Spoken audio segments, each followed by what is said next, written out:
Olá! Uma das parábolas mais comentada na Bíblia e que muitos até acabam achando controversa é a parábola do rico e Lázaro.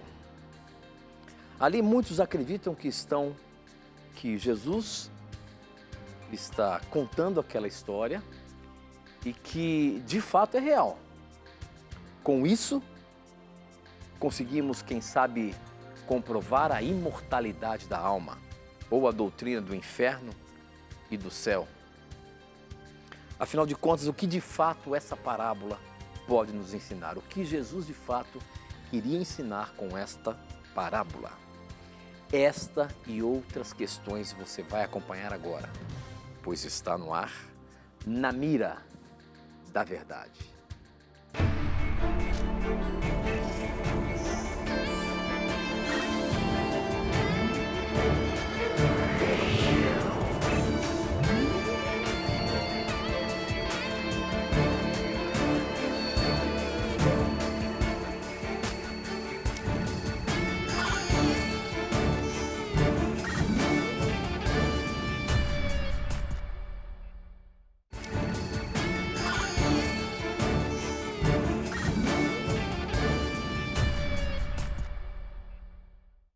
Olá, seja muito bem-vindo. Estamos começando mais um programa Na Mira da Verdade. Como eu sempre digo, já nos conectamos com o Brasil e o mundo através das ondas do rádio, da internet e da TV Novo Tempo espalhada pelo nosso país.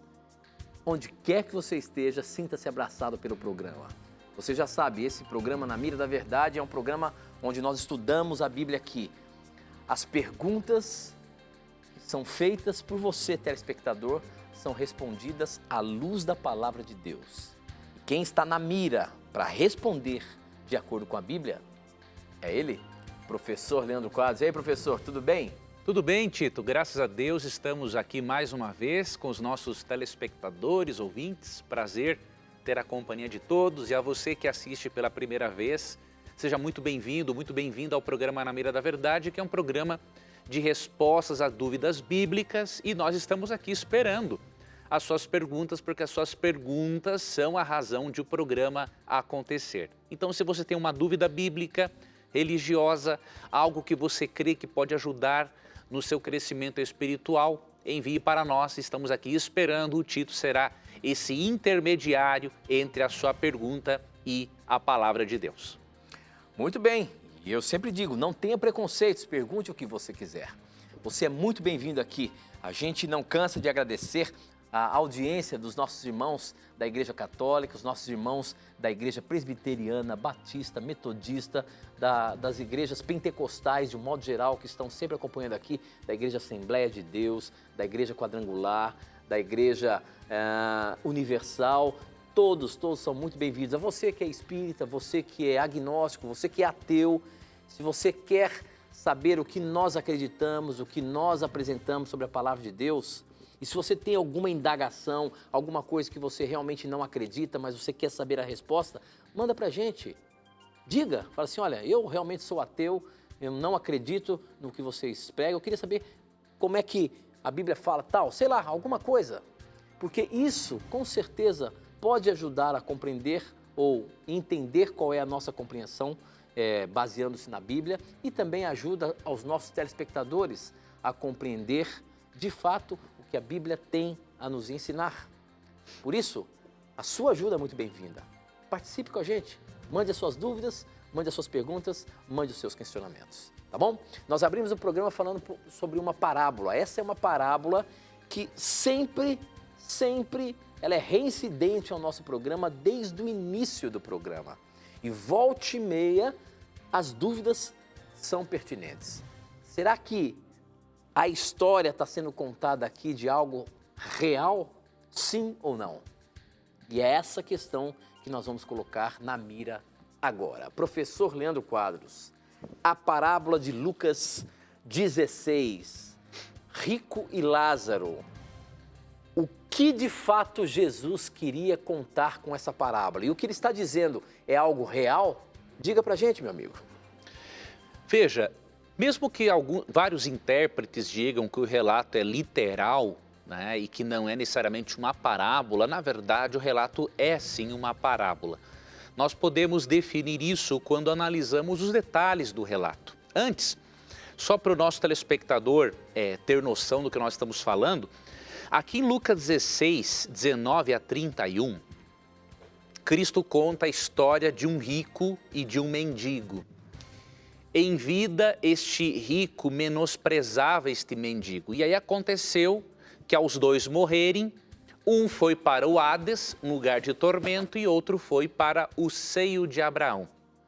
E aí inicia-se um diálogo entre o rico que está no Hades e Abraão, que tem ao seu lado o mendigo que foi para junto dele ou para o paraíso. E aí começa um diálogo. E por causa desse diálogo, por apresentar o rico num lugar de tormento e o pobre ou o mendigo ao lado de Abraão, muitos interpretam como Cristo aqui trazendo uma lição sobre a vida além da morte. Mas quando nós analisamos os detalhes da parábola, percebemos que não tem como nós fazermos isso. Por quê? Vou aqui dar só um exemplo. Aqui no versículo 24, por exemplo, o rico que está no suposto inferno diz assim no verso 24: Pai Abraão, tem misericórdia de mim e manda a Lázaro que molhe em água a ponta do dedo e me refresque a língua, porque estou atormentado nesta chama. Você, na verdade, não vê um espírito aqui no Hades, você vê um corpo, né? Porque este rico que está no Hades, ele sente sede. E ele pede para que Abraão ordene a Lázaro para que molhe o dedo na água e refresque a língua dele. Então, um espírito imaterial não teria língua, não sentiria sede. Então, Cristo não mostra aqui uma alma ou um espírito no Hades ou no lugar de tormento, ele mostra um corpo. Então, isso é bem claro aqui no texto. Outro detalhe, você vê no próprio verso 24, na verdade no verso 23, que diz assim, né, no inferno, ou no grego Hades, né, estando em tormentos, levantou os olhos e viu ao longe Abraão e Lázaro no seu seio, ou seja, próximo a ele. Se isso aqui for literal, nós temos que imaginar que o céu e o inferno são vizinhos. Ou seja, quem está no inferno ou no Hades consegue enxergar quem está no paraíso e quem está no paraíso consegue enxergar quem está no inferno. Um absurdo.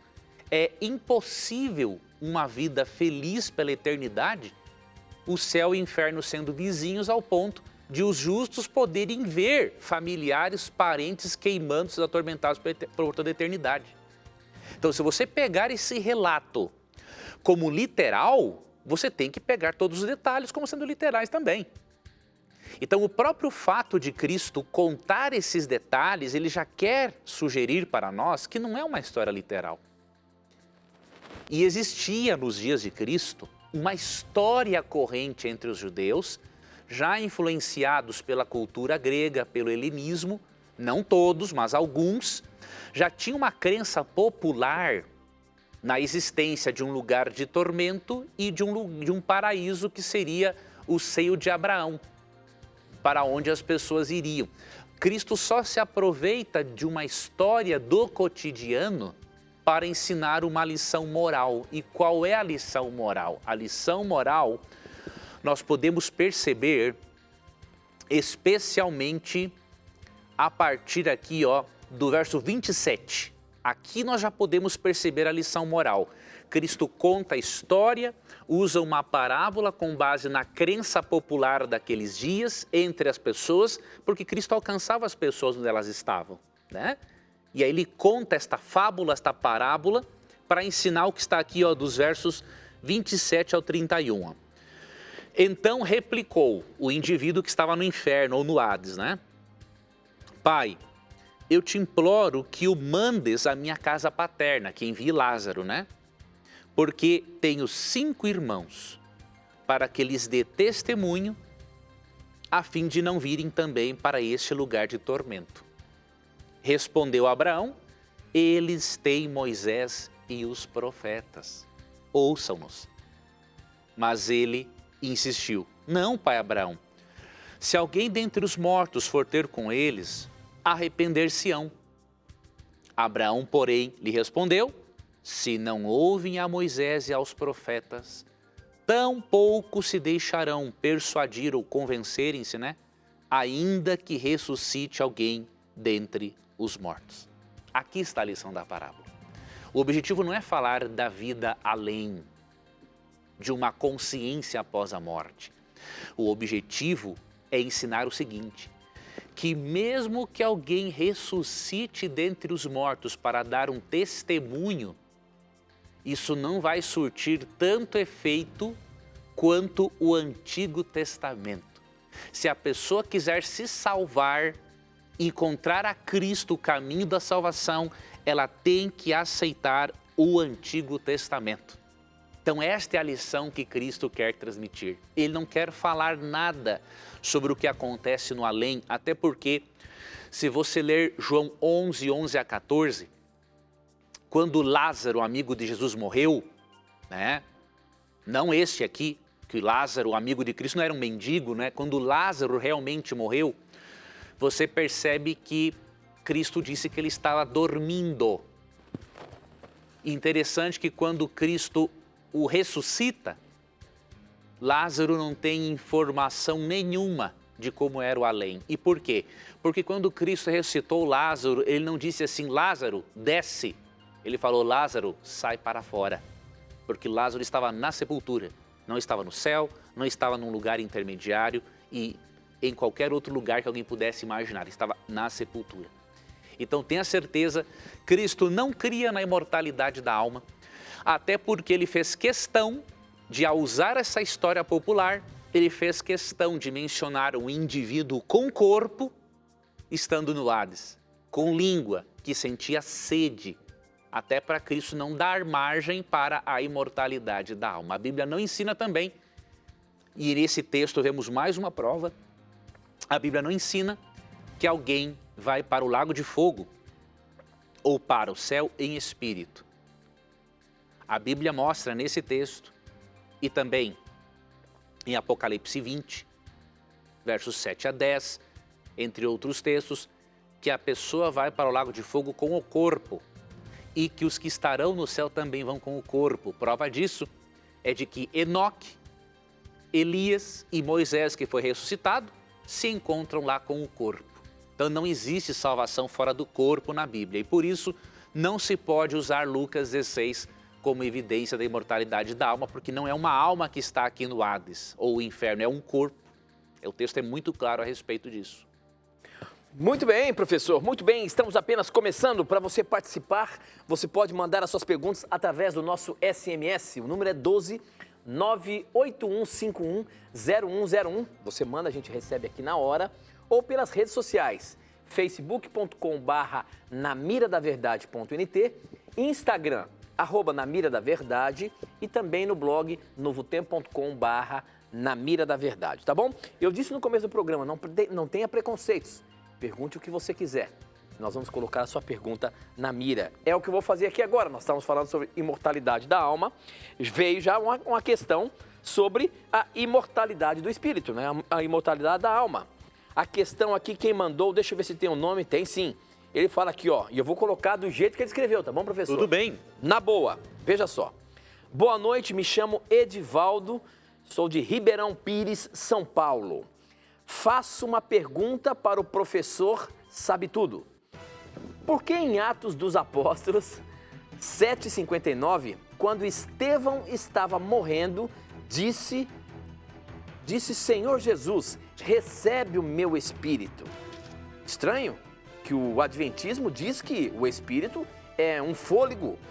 Estranho dizer que Estevão estava entregando o seu sopro para Jesus receber na glória? Para mim, o homem é dual. Como você responde isso? E tem vários outros textos dizendo que o espírito sai do homem após a morte. Quando Cristo morria na cruz, por exemplo, Pai, em tuas mãos entrego o meu espírito. Me responda, se for capaz, seu sabe tudo, Leandro. Professor sabe tudo. Eu queria ver aí como é que você pode responder essa questão. Sobre Estevão, os dois exemplos que ele citou aqui. Estevão, Pai, receba o meu espírito, assim como Jesus também falou isso. E aí?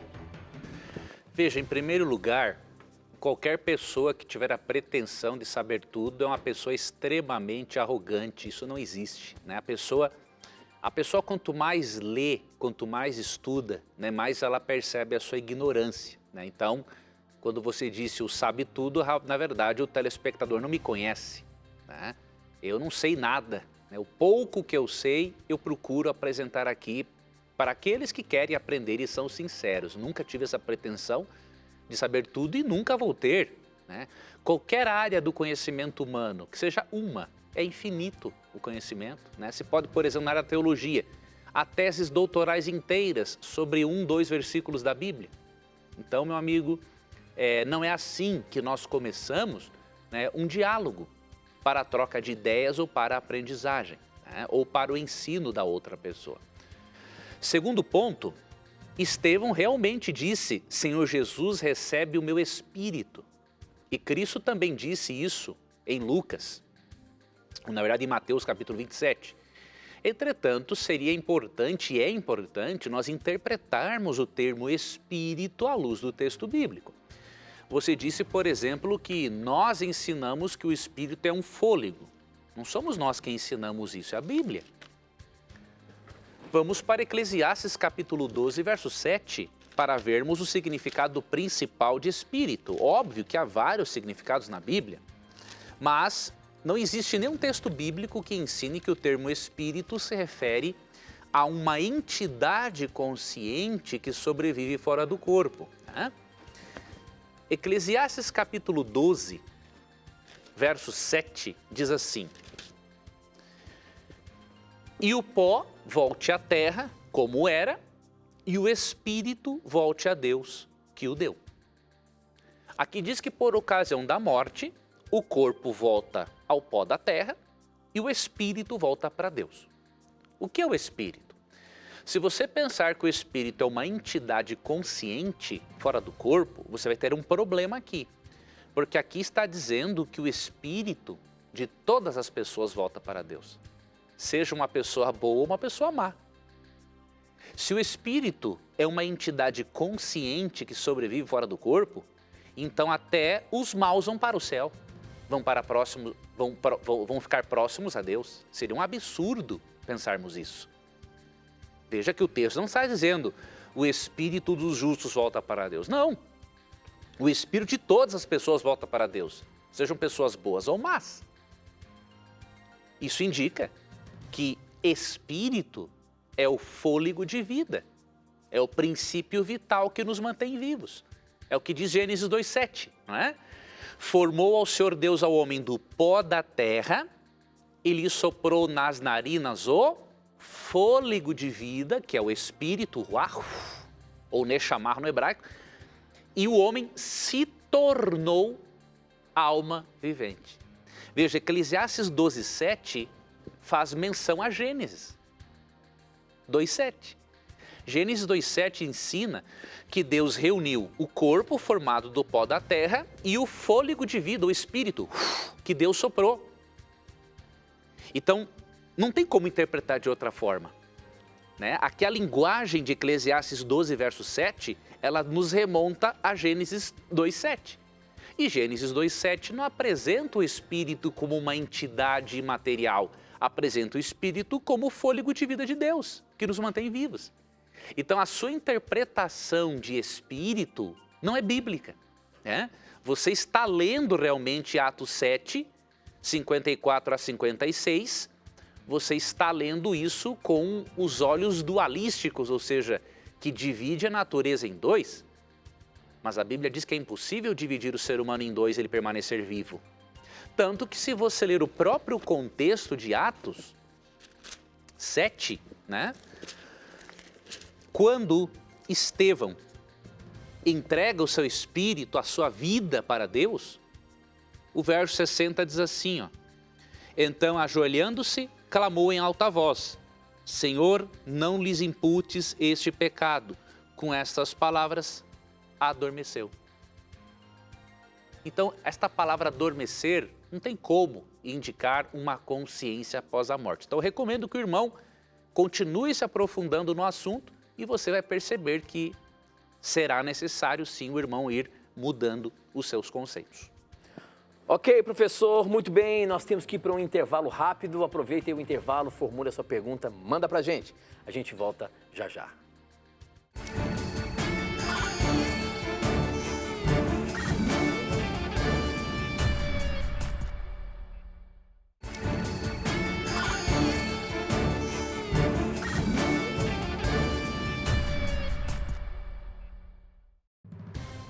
Já estamos de volta, esse é o programa Na Mira da Verdade, você já sabe, a sua pergunta vai ser respondida à luz da palavra de Deus. Não tenha preconceitos, pergunte o que você quiser. E a próxima pergunta, professor, ela chegou aqui pelo nosso Instagram, você pode participar mandando a sua pergunta pelo Instagram, @Instagram, manda a sua pergunta pra gente. Quem mandou essa aqui foi o Washington. Bom, nós estamos falando aqui sobre a imortalidade e eu já vou colocando as perguntas que vão chegando na sequência. Essa aqui, o Washington quer saber o seguinte, professor. Onde se encontram Enoque, Elias, Moisés e outros tantos que ressuscitaram junto com Jesus? Eles se encontram no céu? A Bíblia menciona que jamais olho algum viu a Deus. O que Deus tem preparado para os seus filhos. Eles estão em algum outro tipo de céu? Talvez um inferior em questão de nível ao prometido a todos nós? Será que podemos considerar que esses homens que a Bíblia diz que estão no céu, eles estão em algum outro lugar ainda que não seja um lugar preparado para toda a humanidade, professor?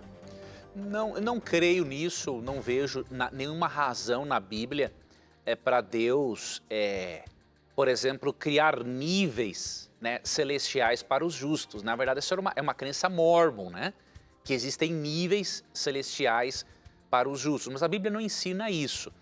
Na verdade, nós entendemos que essas pessoas foram sim para o céu e que têm acesso a outros mundos, né? Eles têm uma vida hoje eterna com Deus, então eles têm acesso a outros mundos como outras criaturas que não conheceram o pecado.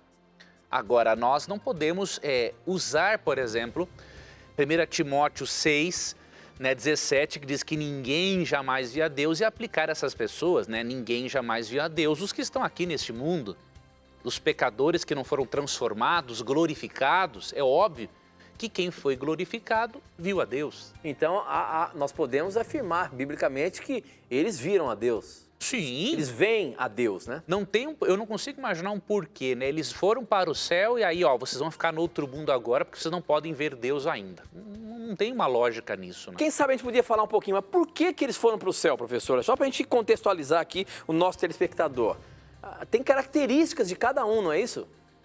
Tem, mas na verdade nós temos que entender assim que são pessoas que andaram com Deus e que Deus decidiu antecipar a recompensa para eles, né? E Deus pode fazer isso a qualquer momento.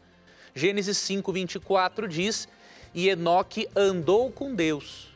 E depois chega o texto e diz, já não era porque Deus o tomou para si. Ou seja, ele teve uma comunhão tão grande com Deus que Deus o levou. Segundo Reis capítulo 2 fala de Elias. Já não dá uma razão específica, só diz que Deus informou ele no momento que o levaria para o céu. Ele foi um profeta de Deus e Deus decidiu levar ele. Diz ali, segundo Reis 2, que ele foi levado em um redemoinho. E depois Moisés, nós vemos que foi ressuscitado. Então a Bíblia não dá razões específicas. Agora nós percebemos sim, né, que Deus antecipou a recompensa para eles. E graças à cruz de Cristo, obviamente, Cristo morre depois na cruz, Cristo garante o direito deles permanecerem lá. Então, quem decide isso é Deus, nós não temos como conjecturar, né? Esse Deus decidiu levar por causa disso, daquilo. O que nós vemos, a única coisa em comum neles, eles andavam com Deus, tinham comunhão com Deus. Então isso é o que a Bíblia revela para nós. E por que a gente afirma veementemente que Maria não está no céu? Porque porventura, Deus não poderia, quem sabe, assim como ele quis levar outros, levar também a mãe de Jesus? Ele poderia, mas a Bíblia não diz, né? Então, quando a Bíblia não diz, o mais sábio é nós não conjecturarmos. Ele poderia até ter levado outras pessoas para o céu que nós não sabemos. Mas a Como ele Bíblia levou, né? Na ressurreição dele, muitos foram para o céu, a Bíblia diz isso, né? Sim, ali Mateus Só que não tem 27. nome de ninguém, não sabe Não quem é. tem, então nós temos que ficar com aquilo que a Bíblia diz, né? Se a Bíblia fala desse grupo e fala de Enoque, Elias e Moisés citado, então nós queremos dizer, por exemplo, a Bíblia menciona 3 nomes de pessoas lá. Nós queremos nomear um quarto, como Maria, por exemplo, é melhor nós termos respeito para o contexto bíblico e não querermos impor algo que ele não diz. Ok, muito bem. Mais uma perguntinha, essa aqui chegou pelo SMS, que diz o seguinte: parabéns pelos esclarecimentos feitos por este programa. Um dos mandamentos é o não matar. Me parece que os adventistas permitem que os seus membros sigam carreira militar, não é? Mas o que aconteceria se 2 adventistas, por exemplo, se encontrassem em guerra entre 2 países? Meu nome é Fabrício, e ele diz ainda, levando-se em consideração o antagonismo entre o Estado e as coisas de Deus.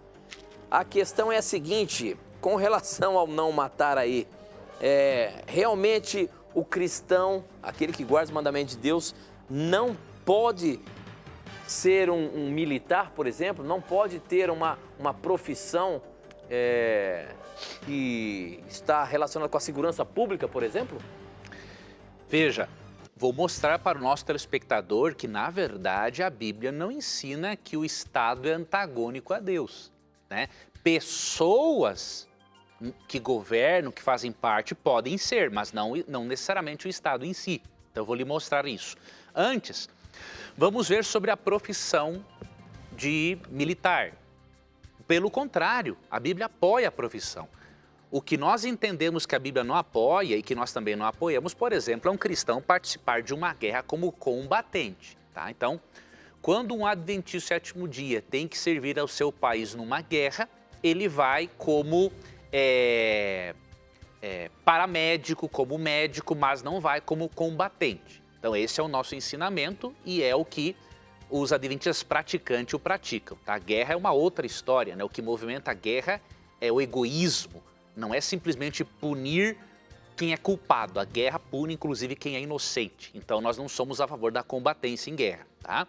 Tirando esse aspecto, se a Bíblia fosse contra a profissão de militar, de um policial ou de segurança pública, seja o que fosse, obviamente que a Bíblia o diria, mas é pelo contrário, né? Quando os soldados romanos se aproximaram de João Batista, você sabe que João Batista não tinha medo de chamar o pecado pelo nome, né? Tanto que por ele fazer isso, cortaram o pescoço dele, né? Mas ele foi chamado por Deus para isso, ele estava disponível a morrer. Agora, quando ele prega, né, e soldados o escutam, olha o que diz Lucas 3,14. Também soldados lhe perguntaram, e nós, que faremos? Ou seja, eles estavam dispostos a fazer o que João dissesse. Ele lhes disse, a ninguém maltrateis, não deis denúncia falsa e contentai-vos com o vosso soldo, o vosso salário. Então, longe de pedir que esses soldados abandonassem a profissão deles, João Batista deu instruções para que eles exercessem a profissão de forma honesta. Então não é nenhum erro um cristão ser militar, se ele exercer sua profissão de forma honesta. Tá? E outro detalhe, para a punição de criminosos, a Bíblia considera o Estado como instrumento de Deus. Não há dúvida alguma disso aqui em Romanos capítulo 13. Isso não significa que um policial pode sair por aí matando quem ele quiser, não é isso. Na Bíblia, quando era exercida a pena capital para criminosos, era feito todo um processo judicial que envolvia testemunhas, ou seja, a pessoa, antes de ser morta, tinha que se ter provas de que ela realmente era criminosa. Então não é para um policial sair fazendo o que ele quiser. Agora, a Bíblia diz sim que o Estado é instrumento de Deus para punir o mal. E pode acontecer de um policial cristão se encontrar numa situação em que ou ele vive ou outro vive, então que ele viva, que é um servo de Deus e que o servo do diabo é que morra, né? E Romanos 13, a partir do versículo 4, diz o seguinte: visto que a autoridade é ministro de Deus para o teu bem. Entretanto, se fizeres o mal, teme, porque não é sem motivo que ela traz a espada, pois é ministro de Deus, vingador, para castigar o que pratica o mal. Então a Bíblia é clara. Enquanto que a igreja é o ministro de Deus para salvar pessoas, inclusive para levar o evangelho para criminosos, o Estado é o instrumento de Deus para punir criminosos. As duas coisas não são excludentes, só que cada um, como diz o ditado, cada macaco no seu galho. Cada um exercendo suas funções. A igreja não tem que se meter no trabalho do Estado e nem o Estado tem que atrapalhar o trabalho de evangelização da igreja, porque ambos são ministros de Deus, cada um em seu contexto. Muito bem, professor, muito bem. Tem mais uma perguntinha aqui. Essa aqui nós recebemos no nosso Facebook há alguns programas atrás, mas ela foi pescada aqui e eu vou colocar agora. Ela veio lá de Moçambique. Pessoal que assiste a gente em outros países aí na África, obrigado pelo carinho. Nossos irmãos na Angola, em São Tomé e Príncipe, em Moçambique também. E a dúvida é do José Muzi Mazivi. A pergunta dele é a seguinte, professor: o sexo foi criado antes ou depois do pecado? De acordo com a palavra de Deus, em Gênesis 1:28, foi criado antes do pecado, né? Essa noção de que a sexualidade é um pecado, isso não é bíblico, isso não é cristão. O sexo se torna um pecado quando é praticado fora do contexto dos planos de Deus, né? Por exemplo, Deus criou o sexo para ser praticado dentro do casamento por casais heterossexuais. Fora disso, já não faz parte dos planos de Deus. Isso não significa que Deus não ame as pessoas que não vivem os seus planos, né? Deus ama, seja o heterossexual que não viveu os planos de Deus ou o homossexual. Deus ama a todos do mesmo jeito, né?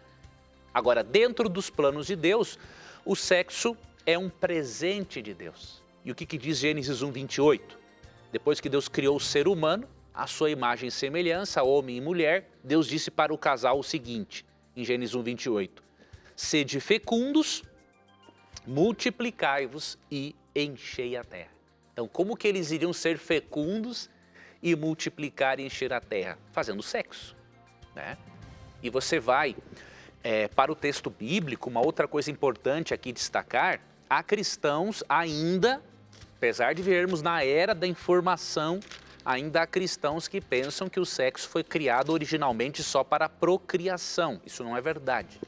É para a procriação e também para o prazer do casal, tá? Para manter o vínculo amoroso, afetivo, a ligação íntima entre os dois, o sexo existe para isso também. E aqui, em Provérbios 5, 18 e 19, mostra claramente que o sexo não é só para a procriação. Vou ler o texto.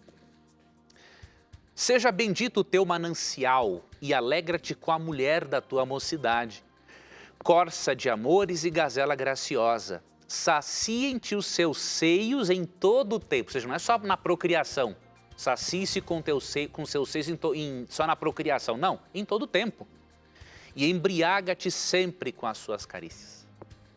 Então a Bíblia tem uma visão muito positiva da sexualidade, se nós entendermos o que o texto bíblico realmente diz. Muito bem, professor. Eu quero aproveitar nesse momento e oferecer o nosso curso bíblico aqui do programa, Verdades para o Tempo do Fim. Sempre eu falo desse curso bíblico aqui e eu tenho que dizer para você, é fantástico. É um curso bíblico para os nossos dias, para o tempo que nós vivemos. Se você quer saber mais desse momento que nós estamos vivendo e o que a Bíblia tem para nos ensinar sobre isso, peça agora mesmo. Acesse aí o nosso blog novotempo.com/Na Mira da Verdade. Você vai ver a imagem da revista, clica lá e você vai fazer um cadastro para chegar direitinho na sua casa. Peça agora mesmo, é um presente nosso para você. Tenho certeza que você vai aprender muito e vai entender muita coisa que está acontecendo em nossos dias, tá bom? Verdades para o Tempo do Fim, são 16 lições. No final de cada tema você tem um pequeno questionário que você pode preencher para fortalecer o seu aprendizado. E depois, você mandando as respostas para cá, ainda você pode ganhar muito mais presentes. É isso mesmo, você pode escolher em receber um CD de duetos, tem uma série de coisas que você pode receber aqui, tá bom? Então, peça agora mesmo Verdades para o Tempo do Fim. Nós temos que ir para mais um intervalinho, mas não sai daí não, a gente volta já.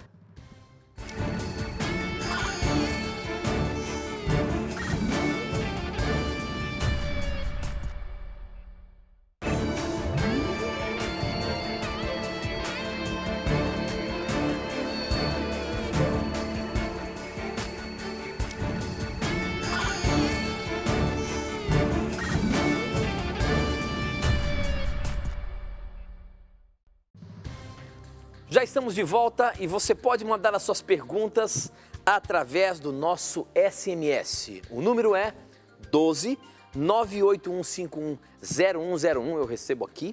Você pode também usar as redes sociais, o facebook.com/namiradaverdade.nt, o nosso Instagram, @namiradaverdade e ainda o nosso blog novotempo.com/namiradaverdade. E eu vou colocar uma pergunta do blog aqui que chegou pra gente. Quem mandou essa pergunta foi o Emerson Rodrigues, ele é de Igaraçu, e a pergunta dele é a seguinte, professor. A paz, parabéns pelo programa. Professor, a Bíblia diz em Gênesis que Deus feriu Caim e o marcou. E diz que quem ferisse Caim seria castigado 7 vezes. A pergunta, já havia um povo antes de Abel e Caim? Ou Caim e Abel? Porque quando ele pecou, quando ele matou o irmão dele, ele fugiu, Deus colocou uma marca nele para que ninguém o ferisse, já existia mais pessoas naquela época? Veja, Gênesis 5, verso 4 nos dá uma luz a respeito. Na verdade, nós temos que considerar uma coisa importante. Deus colocou esse sinal em Caim, não foi tanto por causa de Caim em si, foi mais por Adão e Eva.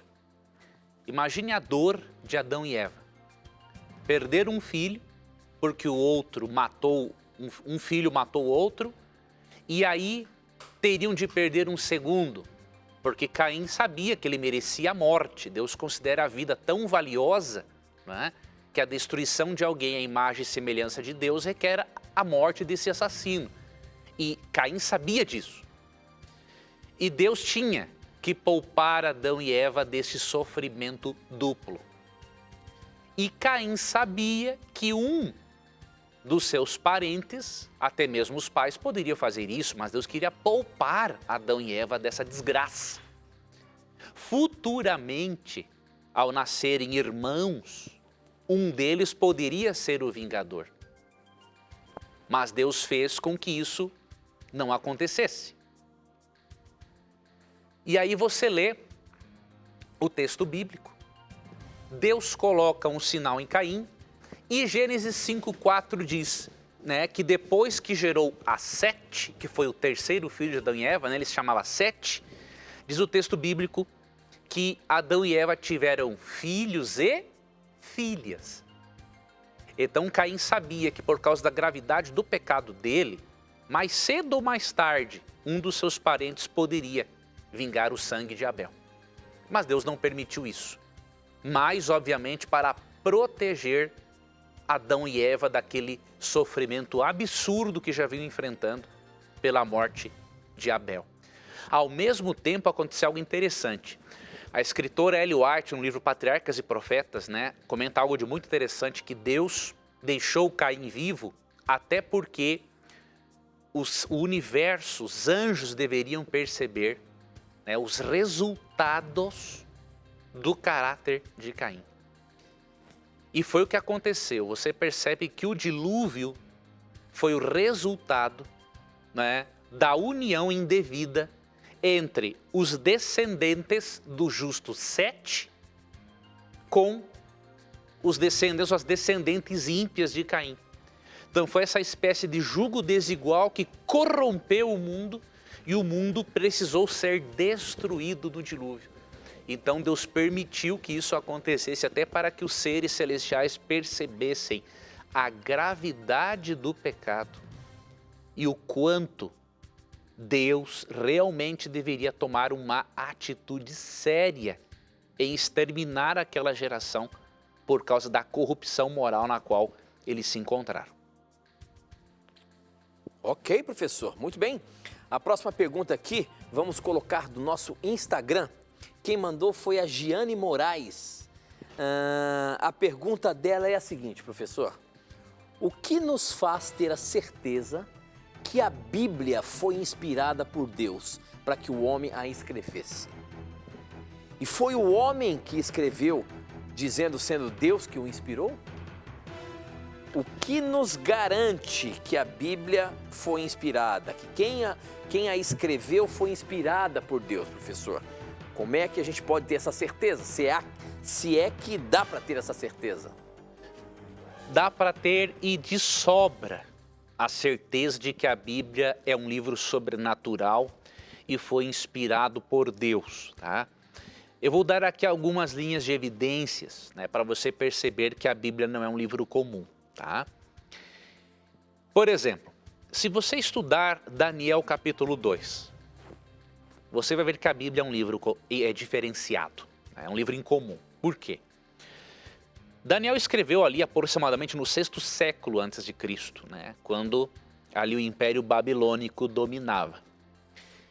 E Deus deu para Nabucodonosor, rei da Babilônia, um sonho em que ele viu uma estátua de ouro, dividida em partes, né? Ouro, prata, né?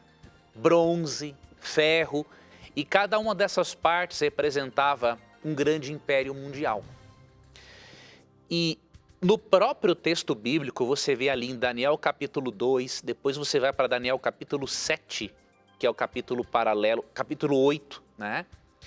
E você percebe que com muito tempo de antecedência, nos dias de Babilônia, Daniel profetizou que depois de Babilônia viria Medo-Pérsia, Grécia, inclusive os generais de Alexandre o Grande, tá? Que seriam 4, e depois Roma. E ainda profetiza a invasão das tribos bárbaras que fez com que Roma se dividisse e se transformasse nos países da Europa. A probabilidade de isso ser inventado por um ser humano é zero. Não existe isso. Não tem como um ser humano, sem um poder além dele, predizer com tantos detalhes a história humana. Tem que ter muita fé para acreditar numa coisa dessas. Tem que ter muita fé para crer que Daniel antecipou o surgimento dos 4 grandes impérios mundiais e da Europa simplesmente porque ele teve um lapso, um problema mental, alguma coisa assim. Óbvio que não. Então tem que ter muita fé para você ser um ateu. Aí você vai, por exemplo, para Isaías 45. Deus diz que usaria Ciro e chama Ciro pelo nome, faltando uns 100 anos para Ciro nascer. Qual é a probabilidade de um ser humano comum saber isso com detalhes? Na Bíblia também há dezenas de profecias messiânicas, profecias que falam do Messias. Miqueias 5:2, faltando 500 anos para Cristo nascer, diz que ele nasceria em Belém. Isaías 53, também 500, 600 anos antes de nascer, disse como ele morreria. O Salmo 16 profetiza como que Cristo seria traído e por aí vai. Você vai me dizer que isso é do acaso? Sinceramente, você tem muito mais fé do que eu. Então pode ter certeza. Além disso, o poder transformador da Bíblia. O poder transformador da Bíblia é incrível. A Bíblia consegue transformar pessoas de forma radical. Eu lembro de uma história, por exemplo, de um dos testemunhos aqui no programa Na Mira da Verdade. Na verdade, foi no programa Anjos da Esperança, né? Um programa Anjos da Esperança apresentou o testemunho de um homem que chegava bêbado em casa às noites e depois ele batia na esposa. E isso era meio que comum. Até que aconteceu algo de muito interessante. Ele chegou numa noite bêbado e o que ele fez? Encontrou na TV Novo Tempo o programa Na Mira da Verdade. E mesmo bêbado, ele começou a, com dificuldade, anotar os textos bíblicos. E aí, obviamente, ele não conseguia ler na Bíblia, então ele anotava os textos. Na manhã do dia seguinte, quando ele estava sóbrio, ele ia ler a Bíblia. E assim ele fez. Chegava meio bêbado, via o Na Mira da Verdade uma vez na semana ali ou tal, às vezes na reprise, anotava os textos e ia conferir na Bíblia. Resumindo, ele tomou a decisão de aceitar a Cristo como Salvador, foi batizado, depois teve um preparo de estudo bíblico, e no depoimento a sua esposa, que antes apanhava do marido, disse assim: olha, Deus me deu o melhor marido do mundo. Você vai me dizer que isso é um livro qualquer? Então, com toda franqueza e respeito, eu digo para você, quem conhece a Bíblia, quem conhece o processo de transmissão do texto bíblico, eu nem falei disso aqui, quem conhece a história de como a Bíblia foi preservada, o poder transformador dela e as profecias que antecipam os acontecimentos antes de eles acontecerem, tem que ter muita fé para ser ateu depois de conhecer este livro profundamente. Professor, tem uma pergunta que chegou aqui pelo nosso Facebook. Quem mandou foi o Alan da Costa. E ele pergunta o seguinte: em 2 Coríntios... Em Atos, capítulo 2, fala da descida do Espírito Santo. Os movimentos pentecostais usam como respaldo esse trecho da Bíblia para todo esse movimento que fazem nessas igrejas. Eles estão coerentes mesmo baseando neste capítulo, professor? Veja, nós precisamos primeiramente termos muito cuidado para não ofendermos nossos irmãos pentecostais. Mesmo que nós não concordemos com as manifestações excêntricas que há no meio deles, nós precisamos respeitá-los. São muitas pessoas fiéis a Cristo, que amam a Jesus, são sinceras. Eu percebo muitos irmãos pentecostais com um fervor, um amor por Jesus, que muitos em outras igrejas mais tradicionais não têm. Então nós não podemos, de forma alguma, atacarmos nossos irmãos pentecostais e irmãos de qualquer outra denominação. Nós temos que discutir ideias, apresentar ideias, mas nunca atacar as pessoas. Nunca devemos pôr em dúvidas a sinceridade e o amor que a pessoa tem por Cristo. Agora, quando nós estudamos Atos capítulo 2, nós percebemos sim a descida do Espírito Santo, percebemos que o Espírito Santo capacitou todos esses discípulos a falarem em línguas, Agora nós temos que entender aqui no contexto o propósito do dom de línguas, O propósito do dom de línguas em Atos 2 foi puramente evangelístico. Se você ler todo o capítulo, você percebe que o dom de línguas possibilitou que todos aqueles discípulos falassem para pessoas de várias nacionalidades que estavam reunidas em Jerusalém no dia da festa do Pentecostes. Então o dom de línguas foi estratégico, Foi um dom do Espírito para comunicar o Evangelho. Então nós precisamos entender que o dom de línguas bíblico, ele existe para comunicar o Evangelho. E obviamente que a manifestação deste dom, como se encontra em muitas igrejas de irmãos sinceros, não é a manifestação do dom de línguas bíblico. O que nós precisamos fazer então é ajudarmos esses irmãos a perceberem que mesmo eles sendo muito sinceros, amando a Jesus, pessoas que aceitaram a Cristo como Salvador, eles precisam ampliar a compreensão sobre a forma como o Espírito Santo atua no crente e dentro da igreja. Quando ele atua, por exemplo, no crente, o crente manifesta o fruto do Espírito de Gálatas 5, 22 e 23, que é composto de 9 qualidades de caráter. E quando o Espírito Santo atua na igreja, ele não causa gritos ou emoções exageradas. Porque 1 Coríntios 14, 33 e 40 diz o seguinte: porque Deus não é de confusão, e sim de paz, como em todas as igrejas dos santos. Verso 40.